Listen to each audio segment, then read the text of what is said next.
A very good afternoon to you. It is 1 o'clock in Nairobi, Kenya. Welcome to the weekend at 1. My name is Najma Ismail. Let us take a look at the highlights this hour. Assembly of State Parties opposes Kenya's bid to save Deputy President William Ruto. US says all its citizens in the Malian Radisson Blue Siege are safe. And hundreds of Turkana residents stranded in the controversial Kidong Ranch.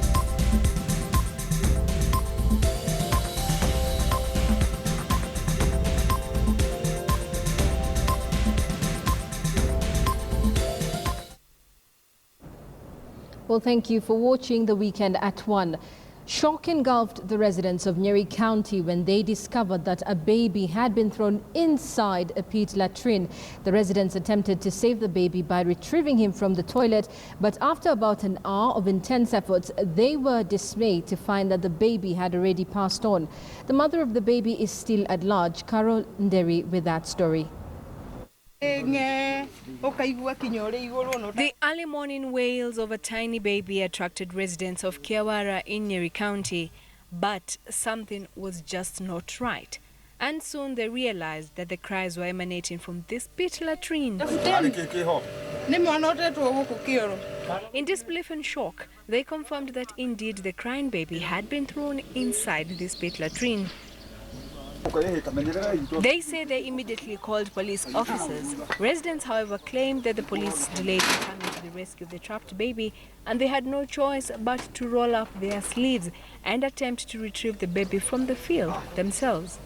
It was no easy task. They first had to demolish the toilet slab, and this took them about an hour or so. Later, they pondered over how to get the baby out, and someone suggested the use of a long wire to clutch onto the paper bag in which the baby was wrapped in and bring the baby up. Eventually, this was done, but there was no whimper, no cries, no movement. The baby by this time had died. Tuliamka asubuhi kukuja kwa show, nikapata mtoto analia. Na kupata mtoto analia, nikaitana kwa plot, wakaamka, wote wakasikiza na wakahakikisha kuna mtoto analia kwa shop. Halafu tukapigia UCS simu, tukamjulisha kuna mtoto wako uhai kwa shop. Akaniambia kuna mtoto analia kwa shop. Mimi nikasema nipige nuru. Nikaambiwa nisipige nuru, nikaenda kwa barabara, nikangojea watu, nikawaambia huku kwetu kuna mtoto ako kwa shoo. Lakini watu hawakushughulika, wakasimama wakaenda. The mother who threw her baby inside the pit latrine is at large, but the angered residents say they will embark on a search for the parents by whatever means. Tulikuwa tunasema tunataka kuona sura tu. Ndivyo tukijua babake atatuelezea mamake, lakini mtoto akawa ni mchanga sana, huwezi fahamu. They called on parents, especially mothers who end up with unwanted pregnancies, to be more humane. Hii mambo ya watoto kutupwa imekuwa ikiendelea kwa muda. Tumekuwa tukiwatoa wengine kwa mitaro. Hata kwanza wafanyakazi wakanzi wakienda kufanya kazi, unakuta mtoto ametupwa na tunaita polisi, na wamekuwa wakitusaidia kuwaondoa. Lakini hii ya leo imetuchangasa sana, sababu kumekuwa muda kidogo, siku kadhaa zilizopita hiyo mambo ilikuwa imepotea kidogo, lakini inaonekana inaanza kurudi. Ni afadhali ageza amwashe kwa barabara, ashukuliwe na wasamaria wema, ama aende hospitali aseme hataki mtoto na atoke. Juu huyu mtoto anaweza lelewa na watu wengine, anaweza shukuliwa na mama ambaye hana mtoto na amlee akuwe mtu mzima. Juu ni kijana na anaonekana hakutoka bali, juu ako na vitu zake zote na alikuwa analia. Na ile imeniudhisha sana ni polisi walipigwa saa 12 mpaka saa hii hawakuja, na mtoto alikuwa analia. Sasa mtoto amekufa. Residents then waited for police officers to arrive and collect the body of the deceased child, whom they believe might still have been alive if the police officers came as soon as they were informed of the matter. Carol Nderi, KTN News, Nyeri. Very unfortunate incident there in central Kenya. Now moving on, the Kenyan delegation stumbled at the first hurdle after it failed to convince the majority of the International Criminal Court Assembly of State Parties to unanimously support the amendment of Rule 68, which allows the use of recanted evidence. The Kenyan delegation, led by Foreign Affairs Cabinet Secretary Amina Mohamed, had earlier made a spirited effort to have the ASP meeting at The Hague approve its request to have the controversial rule reversed, but the plenary referred its argument to the 18-member ASP Bureau comprised mostly of Western countries. Kenya has demanded that the rule should not be used in the two ICC cases against Deputy President William Ruto and radio presenter Joshua Arap Sang, as agreed earlier by the ASP. Despite this setback, Kenya was given another chance to continue lobbying members of the ASP Bureau, who will then look at its proposed text and resolve to reject, adopt or amend its proposal. The ASP Bureau decision will then be brought back to the plenary next week for the final decision by the all ASP members present. Africa are beginning to feel unwanted and, frankly, a nuisance. It's becoming difficult to feel comfortable in this assembly, Mr. President. It's as if the assembly would be better off without us. That's what we are struggling with. Our question to you today is, are we a heavy load that you wish to get rid of? Eternal vigilance is required of the ASP to remind the court of its obligation to use its independence to advance the rule of law. It is for this reason that our delegation is convinced that the capricious application of the amended Rule 68 in the Kenyan cases is a direct affront to the fair trial safeguards and undermines the authority and direction of the ASP in the rule-making process. Now, the United States Department has confirmed that all U.S. citizens caught up in the Mali Radisson Blu hostage takeover by terrorists are safe. The department has also dismissed claims that the militants got into the venue under the cover of a vehicle with embassy plate. The Radisson Blu siege is said to have claimed the lives of over 22 patrons. Trixingado with the details. Around a dozen U.S. citizens, including American embassy staff members, were rescued from a hotel in Mali after a deadly attack by suspected Islamist gunmen, the U.S. State Department has said. We would also like to take this opportunity to thank Malian and other first responders and security forces who responded to this attack so promptly and quickly, and helped rescue so many. And that would include members of the U.S. military who happened to be at the site at the time and chipped in to assist first responders in moving people to. State Department spokesman John Kirby has said no U.S. fatalities have been reported in the attack that saw the death of at least 22 and more than 100 guests were held hostage during the fighting. About a dozen Americans, including chief of mission personnel in that dozen, were rescued. Kirby said some staff attached to the embassy was staying at the Radisson Blu, but denied reports that the U.S. ambassador to Mali was in the hotel and rumors that the attackers had used a car with U.S. diplomatic plates. We do believe that about the death of Ezra Schwartz, an American citizen from Massachusetts who was murdered in a terrorist attack on Thursday while in Israel to pursue his studies.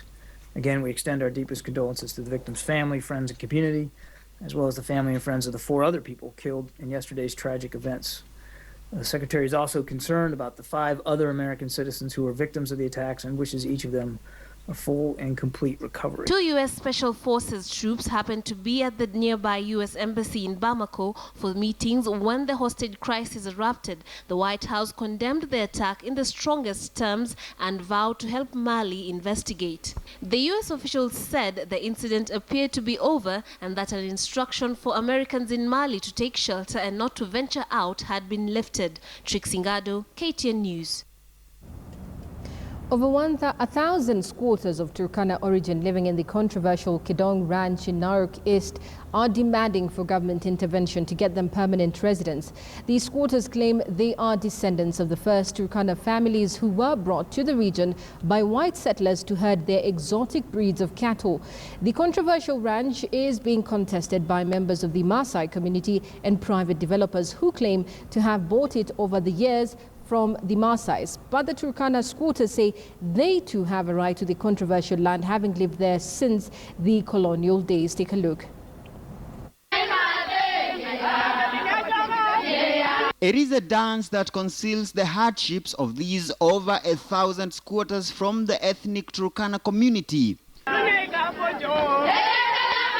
Tribulations dating back to the colonial days.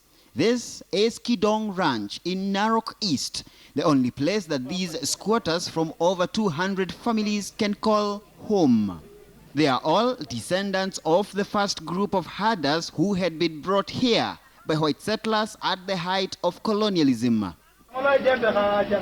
But as they say, fate is one very mysterious phenomena, because as the wheels of history moved, so did the lives of these families turn from that of a community skilled in livestock keeping to that of daily misery and despair.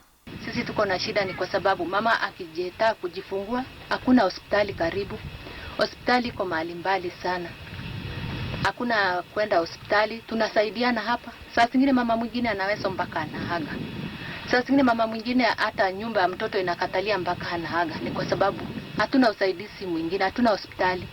With little to do on this expansive forest, whose ownership is currently in contention, this game is what old men here used to pass time, while the more energetic ones venture into the bushes to burn charcoal, an activity which is yet to be sanctioned here by the authorities. Tangu sisi tumezaliwa tunajua Kidong, tujajua mahali pengine, na tujui hata mtu anaitwa chief ama kiongozi, hatujui sisi tunajipeleka sisi wenyewe. The ownership of this land is in dispute between the Maasai community, who say it was historically their land, and private developers who claim to have bought it over the years from the Maasai. But these squatters too are now laying a claim on the same land, saying they too lived here for decades and have a right to be handed titles of the land to kick away the life of abject poverty. Sasa ndio unaona saa nyingine tunakaa chini tunajadili tufanye nini. Maana yake sasa hii mambo imezidi sana, imekuwa zaidi. Tuko katika msitu ambaye tuliacho. Hii msitu utaweza kulima kwa sababu ni shamba ya wenyewe. Unaambiwa ati hapa ni kwa wenyewe na hapa ndio ulizaliwa. Sisi tunashindwa tutaenda wapi? Na hapa ndio tuliacho. For now, hunger and fear for the unknown is all that these over 200 families have to contend with until somebody comes to their aid. Muremi Mwangi, KTN News, Nairobi. Away from Turkana now, the tourism industry is well into its peak season. Tourism stakeholders of award-winning tourist destination of Watamu have nothing to smile about as tourists trickle in at alarming low numbers. This is now forcing many local small and big business owners alike to close shop. KTN's Trixie Ngado brings us more details on what ails the tropical paradise of Watamu.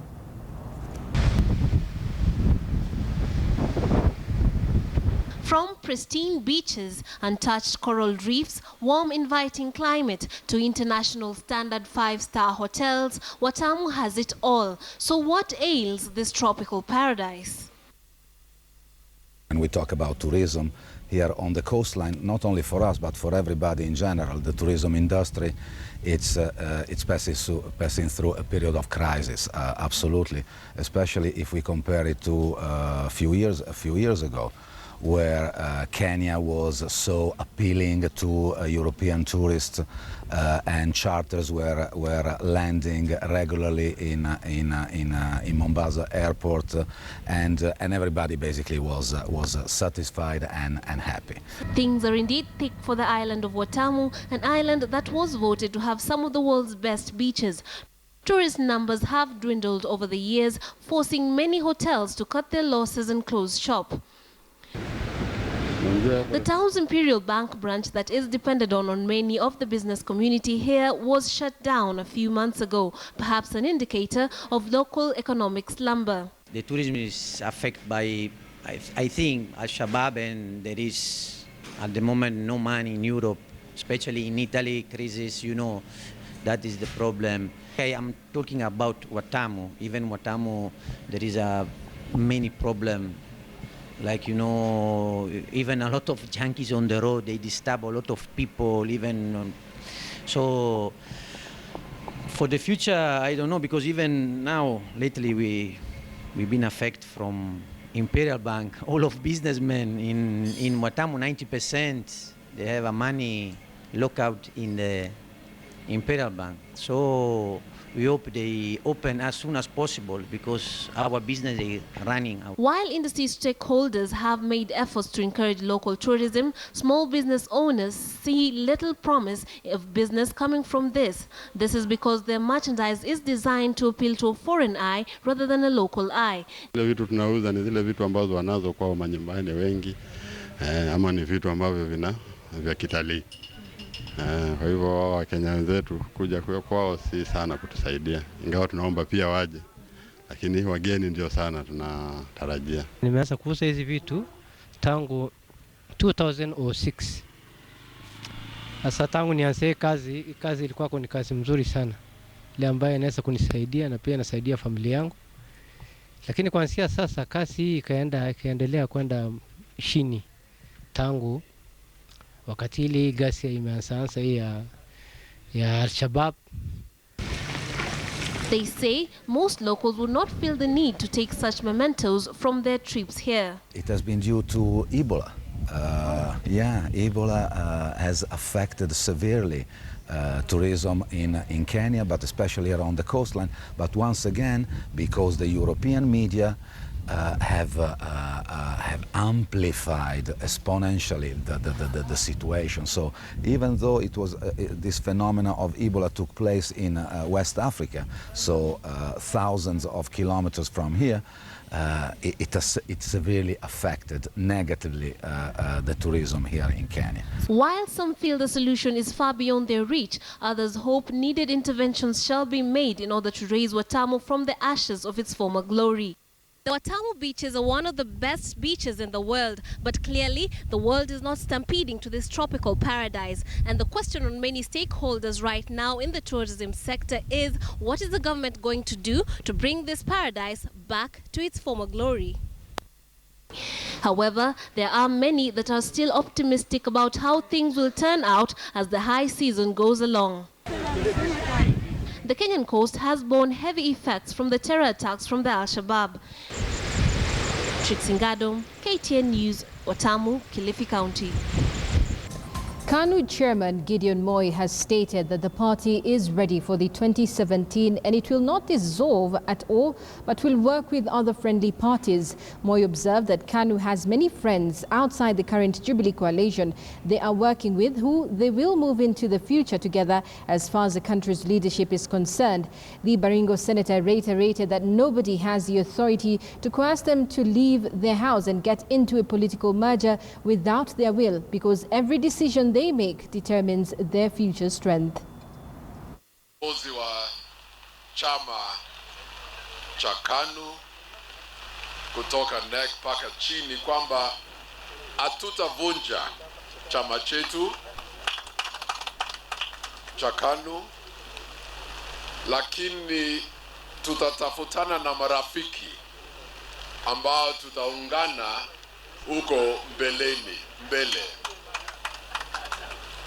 Kulazimishwa kuvunja chama hiyo kamwe hatutakubali. Wale ambao wanataka kuvunja yao wavunje, lakini KANU itakaa na KANU itakuwa tayari kwa mwaka ya 2017. Deputy President William Ruto has announced a basket of goodies for the South Rift region, including 35 milk cooling plants at a tune of 380 million shillings. Ruto, who was speaking during a fundraiser at Chilchila Secondary School in Kericho County, also said that the government would deliver a dialysis machine valued at 505 million shillings to the county by March next year. Ruto's statements comes at a time when the ruling Jubilee government is facing stiff opposition from a section of URP allied leaders from the South Rift region. Every constituency, nyinyi mupange 3 milk coolers, mutafutie housing, sisi tutawaletea milk cooler, tutaleta generator, tutahakikisha kwamba it's working in good condition. Kazi yenu ni kujenga tu housing. Vile vile county governments tutawapatia milk coolers 17. Sasa nyinyi mtaamua vile mtagawana katika dunia hii, lakini ipatikane katika almost every ward kuwe na at least milk chilling plant. Ndio hawa watu wapanue daily, wawe na pesa ya kila siku. Ndio sababu sisi tunasema Jubilee ndio chama ya Wakenya wote 2017 tukielekea mbele. That is our firm position and belief. Hatuwezi kusema ya kwamba tunaendesha taifa letu kwa kuunganisha Wakenya kama tunawagawanya katika vyama ndogo ndogo, chama hii, chama ile, chama ile. 24 farmers from different parts of the country have been feted in this year's annual National Farmers Awards. The event, graced by Principal Secretary for Agriculture, Cicely Karaoke, is an initiative meant to motivate more people to venture into agriculture and agribusiness as a source of livelihood. Speakers during the function said there's need to encourage farmers to venture into modern farming methods, as agriculture employs 60% of the population and is also the main economic activity in rural areas.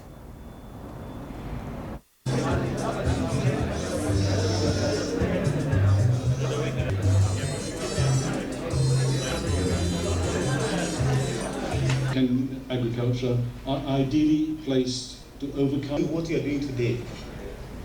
Then there's no future, and there's no that 9 billion people, meaning in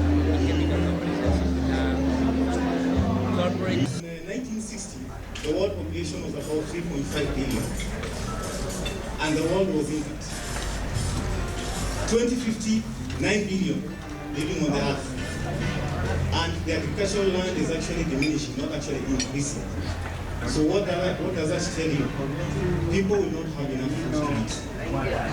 And therefore there will be conflict, there will be competition, and it will not be a very pleasant world to live. I wish to request all the stakeholders to join us in making this competition bigger than it is today, bigger than it was 3 years when Bimol dreamt about it, because it's becoming a big motivation not only to our farmers, but those who are daring to venture into farming. I wish to congratulate all those who organized and made it possible for the competition to go on. I wish to congratulate those who participated, and most of all, I wish to recognize and congratulate those who won. Congratulations. Let us now move on to sports. After missing out on World Cup qualification, Harambee Stars is now preparing for the Sekafa Senior Challenge Cup, which starts on Saturday in Ethiopia. A dejected team, which consists of mainly locally based players, returned to their training camp at Kasarani ahead of the competition. Take a look. Just a day after returning from Cape Verde, Harambee Stars squad is back in training, preparing for the 38th edition of the Sekafa Senior Challenge Cup, which will run from 21st of November to 6th of December in Addis Ababa, Ethiopia. It will not be an easy affair for the Stars, but their head tactician remains optimistic. Unfortunately, we've not had much time to train with these guys. Uganda have been training all week, I would imagine, after their game on Sunday. So they'll have a bit of an advantage, but we've got to put that behind us and be focused and be mentally strong and hopefully get a result on Sunday. The squad comprises mainly of locally based players, majority of whom travelled with the team to Cape Verde. Al Khartoum midfielder Antonia Kumwa and Azam striker Alan Wanga, however, been recalled and are expected to help Kenya navigate through Pool B alongside bitter rivals Uganda, Burundi and Zanzibar. It's never an easy tournament. There's a lot of good teams, a lot of good players. So it's going to be difficult, but I'm hoping that we stay clear of injuries. That's important, and we get the breaks as we go along, and hopefully we can win the tournament. But we expect it to be tough. The annual tournament resumes this year after failing to take place in 2014, following Ethiopia's last-minute withdrawal due to lack of funds. Stars are the defending champions, having won the tournament in 2013 after defeating Sudan by 2-0 in Nairobi. The team is expected to depart for Ethiopia on Saturday before their opening match on Sunday. Harambee Stars will start their campaign of defending the Sekafa Senior Challenge Cup on Sunday against the Uganda Cranes in Addis Ababa, Ethiopia.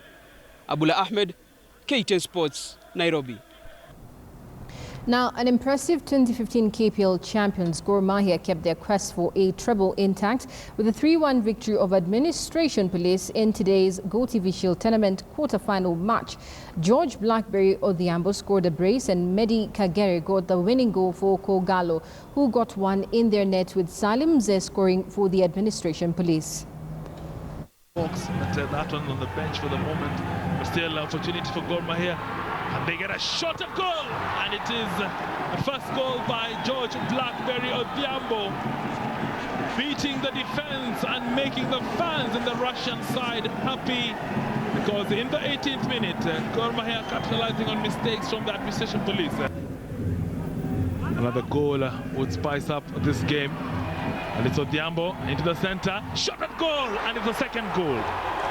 Talk about the spice coming from George Blackberry Odhiambo. A brace from him, as well as Mahakama. Shot at goal! And Administration Police back into this game.